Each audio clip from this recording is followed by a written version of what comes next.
views and opinions expressed do not necessarily reflect those of Access Fort Wayne, the Allen County Public Library, or any other supporting groups. If you'd like to produce a show, call us at 260-421-1250.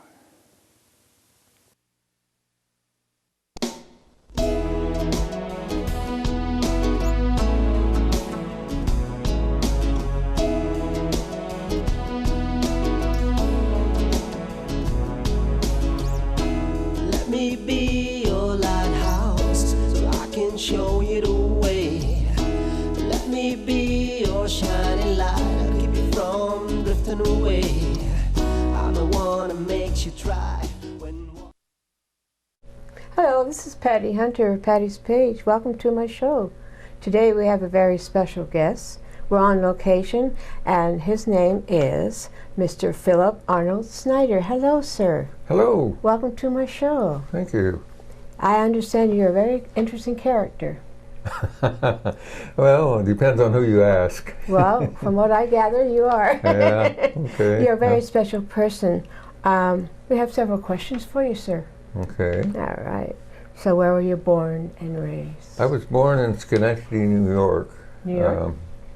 In the 40s, so I'm not a spring chicken by any means. But when I was in grade school, we moved to the Fort Wayne area. Fort Wayne? What part of Fort Wayne? We were southwest, out in the Elmhurst. Oh, there. And what did your parents do? Well, my mother was primarily a housewife. In that era, that was something that women actually did. Yeah. and then Dad worked at General Electric, and so that's why we moved around a little bit. Oh, yeah. That's why, actually, why we ended up in Schenectady. When I was... Oh, so you've been moving all over the place? Oh, not all over.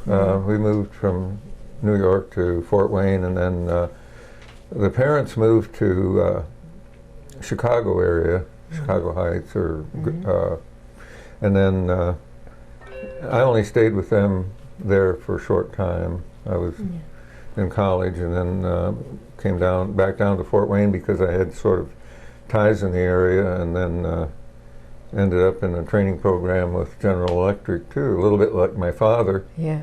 And that's where I met the wife, and we were married and settled in Fort Wayne for a short time, and then I had a job opportunity in Hicksville, Ohio. Oh, Hicksville. And so we moved up there in the late 60s.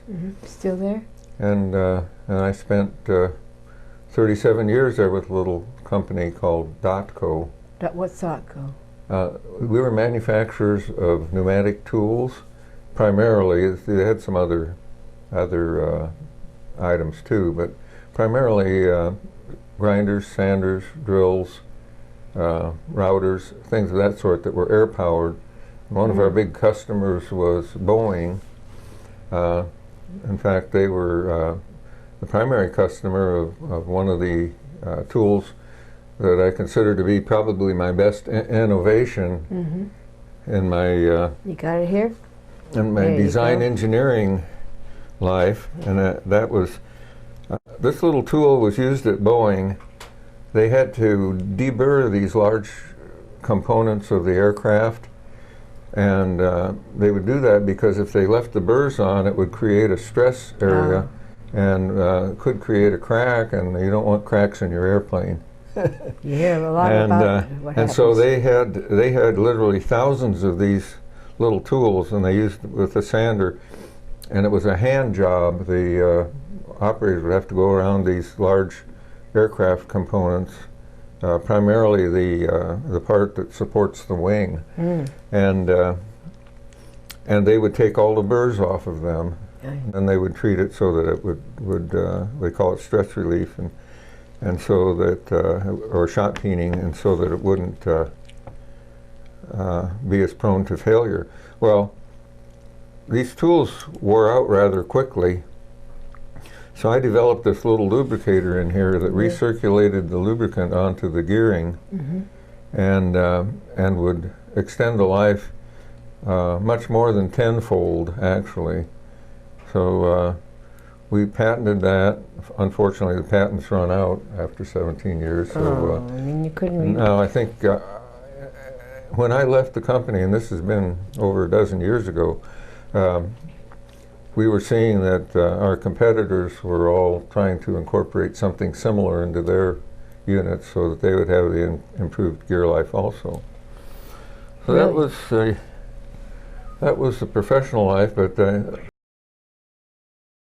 I think there's one other good idea I have, and that's the reason that I was interested in talking with you and sharing that idea. Oh, is this what we call relative human efficiency, or RHE? So what is that? Sounds kind of Big word. yeah, kind of complicated, doesn't it? Well, it's not really. Well, in a word, I noticed, and I'll give you a little background on that. I was on a business trip on Long Island, and our company representative there professed to be what we call a materialist. Huh? And a materialist, not somebody who, not like the Material Girl in the song, you know, that just wants to accumulate stuff, but a person who believes that the material world is all there is and there's nothing more. Oh. And his claim, and myself being a Christian, I feel that that's not the whole story, or even the most important part of it. And so we got into a discussion. He said, all there is what you see, and when you die it's over and done, and that's all there is. And it troubled me because I thought I had some reasonable arguments, you know, to try to convince him otherwise.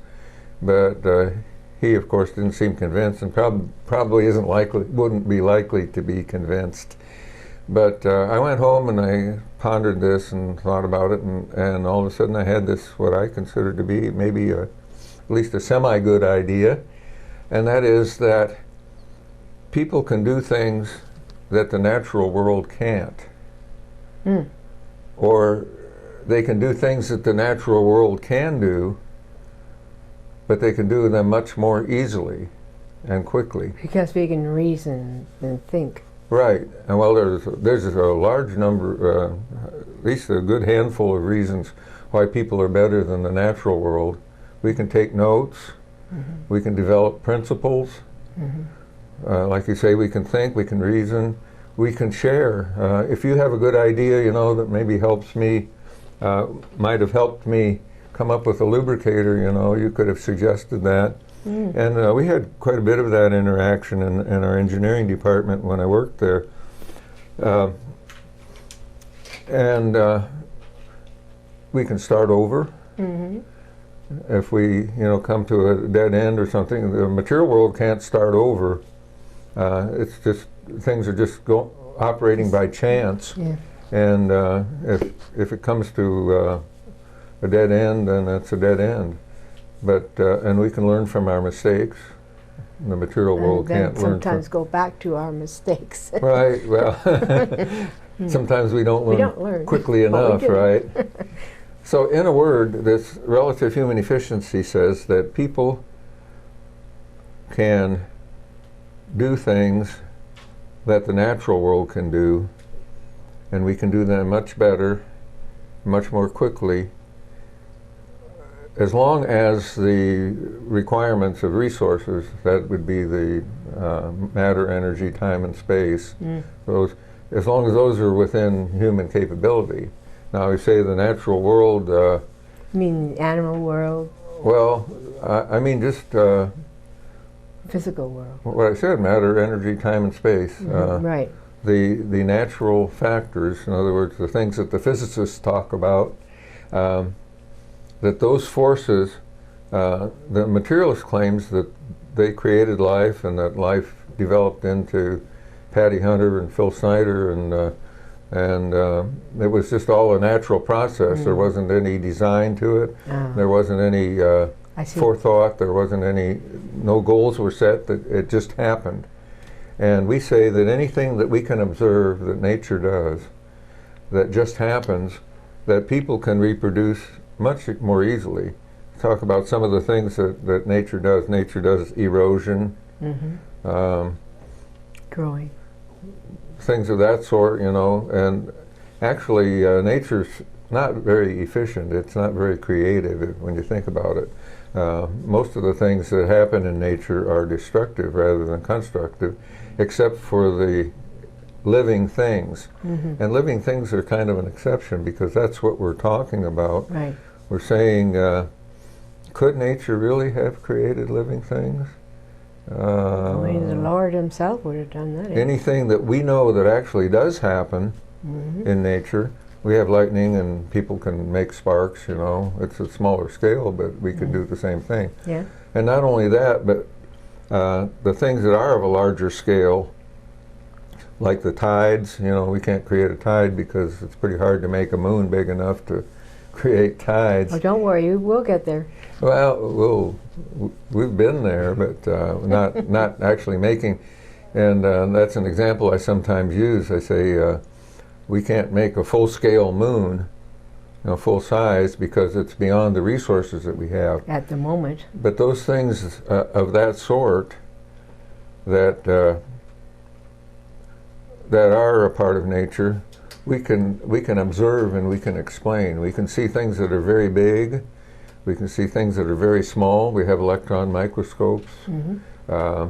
We can actually detect things like 1 photon of light, which is a very, very small parcel of light, but that we have means of detecting things like that. I read recently that the moon is receding away from the Earth at the same rate that fingernails grow. That's not very fast, and we won't see a time when it actually makes a difference in our lifetime. But somebody determined that, and they were able to observe it. And I say, if life can originate and develop by chance, that human resources are so efficient. That's the relative human efficiency. We're so efficient that we would be able to reproduce it, or at least we would be able to observe it. It's always fascinated me what humans can do, like television, TV, well, same thing, telephones, computers. Where do they get all these logical thinking? It's in the, it's what we can reason and we can think things out. One thing I bring up in my discussions of this type of thing is that when you look at something that's creative, the only true creative force that you see is human effort. If you think about things that exist now that didn't exist 100 years ago, anything you can put on the list was something that is a result of human activity. So when people say that the natural world creates, and that,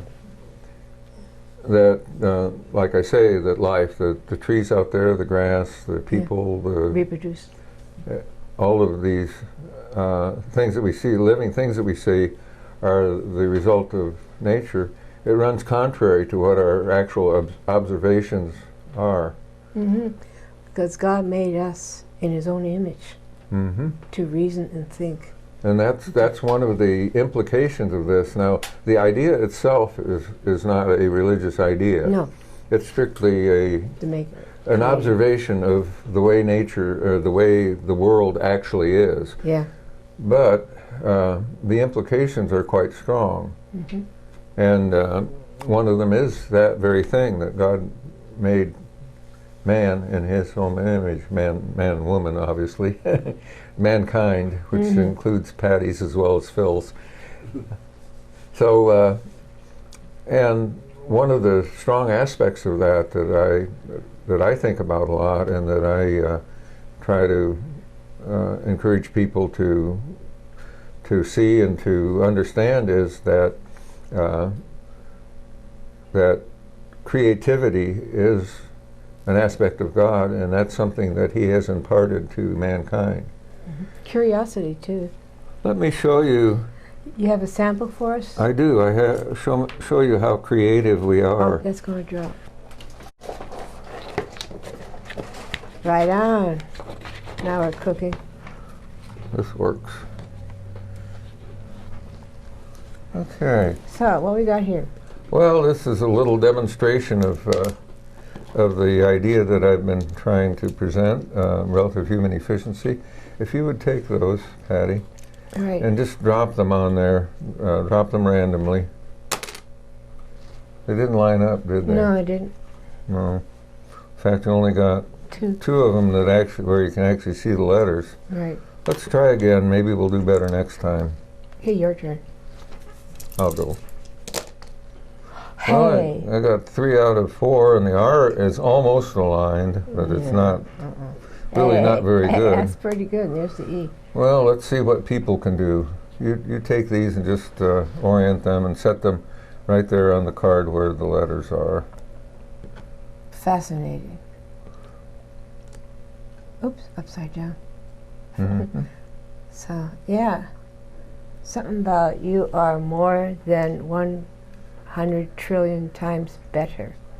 I've calculated that the chances of you dropping them on there and having them line up within the square, 1 square inch there and aligned reasonably well and all of that and in the right order is 1 in 155 trillion. That's not much. If you dropped them 1 time a second, it would take you 5 million years on the average for 1 success. Mm. But you just did it 1 time out of 1, and I could do it So I one. put them there. I could do it 1 time out of 1 also. In fact, I've never had anybody attempt this that couldn't do it, which shows that people are at least 100 trillion times better than chance. Mm. And so if we are so much more efficient than chance, if there were the slightest possibility of life arising by chance, then people would be making living things all the time. Well, they're trying to. Well, we're trying to. We've been trying for 100 years with no real success. Now, people claim that we're getting close, but we're not. The only thing that I notice when they're cloning animals. Yeah. But you see, cloning, in vitro fertilization, all of these things that are supposedly creating life start with life. Start with life. And end up with life. So man cannot create because they're not the creator. If they do try to create, it's already something there ahead of time Right. for them to join up. All we do is take creation. In fact, I was in a discussion with one person and they said, well, we have created life in the laboratory. It's in vitro fertilization. And I said, my son worked one summer detasseling corn. Who? Detasseling Oh, corn tasseling, yeah. I got it. to make hybrids. Right. Oh, And he was doing in the plant world exactly the same thing that in vitro yeah. does in the human realm. Right. Not near so sophisticated, of course. Right. But what he was doing was just seeing that one part of the process, of the fertilization process, happened one place, and another part of the fertilization process happened somewhere else. And it's, in principle, the same thing as in vitro. That's not creating life. No, that's not fun. Yeah, I believe you. Right. So what else? Well, an interesting thing, this is a simple little thing. As things get more complicated, the difference between human effort and chance becomes much greater. We just did this twice, Right. and that would be 155 trillion squared. Mm. So how long did it take for you to think this logic up? Oh, okay. Well, after I had my argument with our representative, I went home and thought about it, and I came up with this idea, the core of it, and I wrote a little essay called Doing the Impossible. Mm. And in the example of that, I used a circle of pennies, Right. and that was even more improbable than this, but it's also a little harder to understand, or a little harder to demonstrate. And but in that, I did point out that as things become more complicated, that the probability of it happening just through random forces, through chance, goes up exponentially, but the probability of a person being able to replicate it is still 1 out of 1 every time. You betcha. But anyway, I thought, hey, this is a great idea. I'll share it with a few people. They'll understand that it's wonderful and it'll take off. You know, I tried to contact some folks that I thought would be interested in this kind of a reasoning, you know, and really nothing much happened. I had a little demo. It wasn't like this, but I put video? Video? I didn't get into videos until just recently, but I'll tell you how that happened here in a couple minutes. But I had a little screensaver on my computer at work, you know, that generated random numbers or random letters, I mean, and it would spell out words. And I told people if they had a 2-letter name like Al or Joe, you know, J-O, that I'd buy them a cup of coffee. And if they had a 3-letter name, I'd give them a $10 bill. And if they had a 4-letter name, I don't remember what it was, maybe a gold coin or something, but I never even bought a cup of coffee because chance isn't that good. No. But they could spell their name 100 times out of 100. Right. But my computer wouldn't spell their name in 10 days.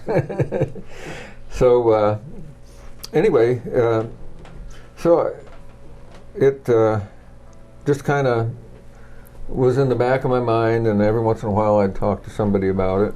And then Never mind. Continue. And then I retired, and after a few, and I'm a rabid bicyclist, so I spent a lot of time bicycling after I retired.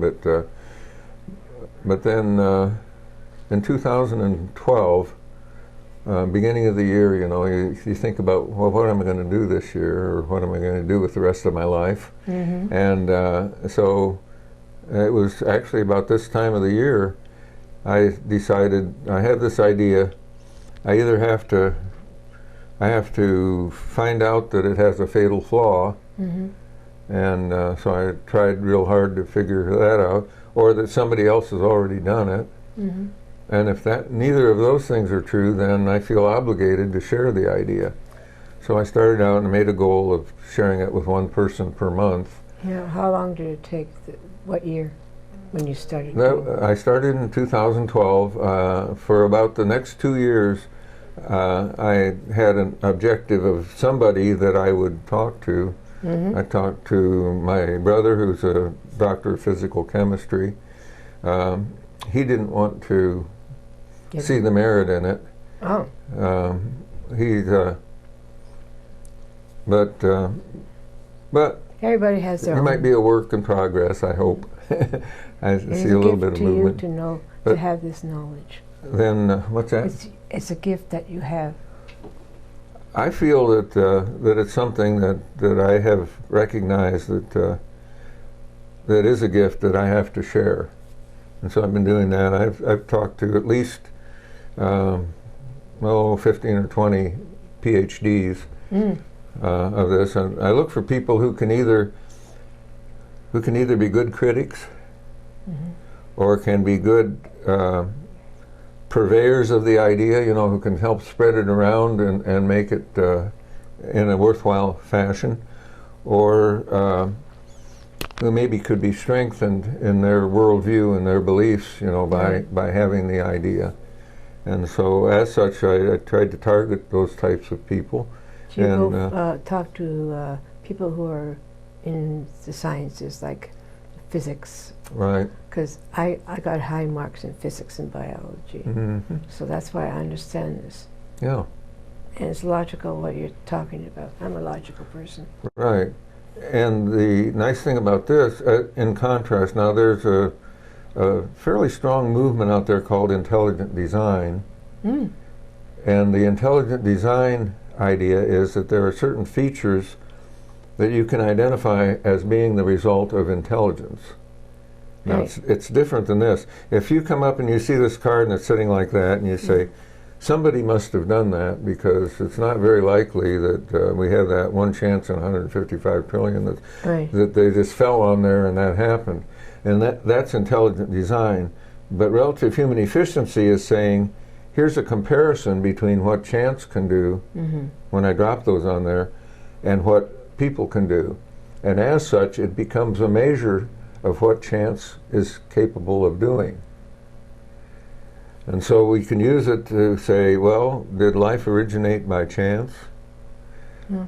And we say people are so much more efficient than chance that if there's any probability at all, any possibility of that ever happening, that people would be able to do it. You know, my dad used to think logically like you. Mm. And he's mentioned stuff when I was in my 20s, similar to what this is. Mm-hmm. We have 3 minutes. So what would you like to see with this idea of yours? What would you like where it to go? Well,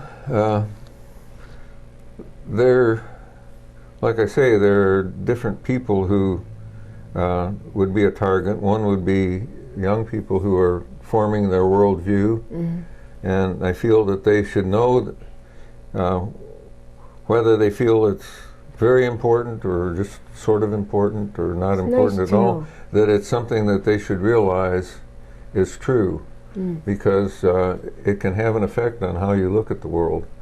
That would be one group. Another group would be people which I would call believers, or people who feel that there's more than just the natural world, the Right. non-materialists, which would include the Christian community and believers, but this would help them to be solid in their belief, because they realize that there is very strong evidence that there is more than the natural world. You're planting a seed right now, which we're doing That's another aspect of it. for our future generations. And then the third aspect is, I say, it takes the edge off of the arrogance of the materialist people. The people, the maybe college professors Yes. or people like that, and they say, well, science has proven that everything just happened by chance. And I say, well, just a minute now. I can do things in 20 or 30 seconds that chance can't do in 5 million years. Right. How can chance be that creative if I can't do the same thing? Right. And so hopefully that would be something, if this idea became widespread, it's what some people call a yeah but. When the college professor says, science has disproved the existence of God, and they say, yeah, but look at this. And if chance is so creative, then how come we're not able to replicate what it supposedly has done? Well, we have come to the end of our show, and I'd like to thank you, Phil, for coming on to my show. Thank Thank you you, very sir. much for your listening ear, and And we'll see you next week. This is Patty Hunter at Patty's Page. See you. Bye-bye. God bless. Godspeed, my love, until we meet again. You're always in my heart and every dream. Don't let this time apart give in to all our fears. God will keep us close from up above. So until we meet again, Godspeed, my love.